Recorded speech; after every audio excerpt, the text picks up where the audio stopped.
ñu fi doon wax naan waaw léegi Cheikh Mbacke moom li mu wax ci wàllu sëy nee naa man waxuma dara li yàlla wax rek laay wax ne sëy li ñuy wax seede ci sëy si ñuy takk sëy loolu du njàngalem yàlla wéru jigéen joo xam ne jaam la képp la yàlla wax ne dañu koy takk ci ndigalu ay ñoñam te ñoñam yooyu du waajuram ña ko moom la loolu képp la yàlla jàngale. ñu ne léegi waaw léegi sëy su fekkee ne léegi maanaam amul seede kon fase naka la mën a amee seede maa leen da ngeen di dem ci alxuraan ngeen xool yàlla waxul na ngeen ñëw ne maanaam léegi kaa leen seedeel ñu suñ tas gi déedéet yéen a leen di seedeloo acte boobu ngeen toll di tas googu moom ngeen leen di seedeloo loolu la yàlla jàngale fa iza balagna ajalahunna fa amsikuhunna bi maarufin aw faarixuhunna bi maarufin wa ashhidu zaway adlin minkum te ngeen seedeloo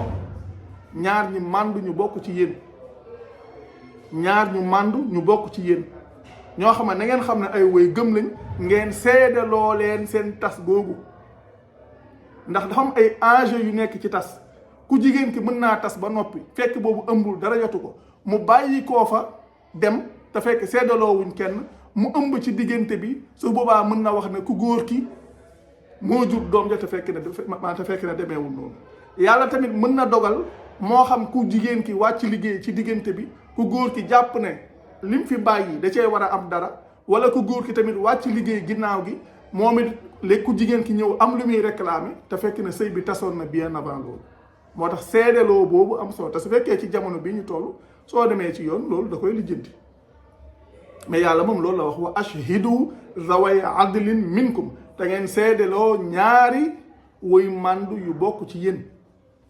seedeloo waxul seedeloo yeneen woo ñooñu seedeloo leen dañoo bëggoon ngeen seede ne diw mii sama diggante ak moom maanaam jeex na bis ni ki tey te loolu ginnaaw bi adda ji matee lay am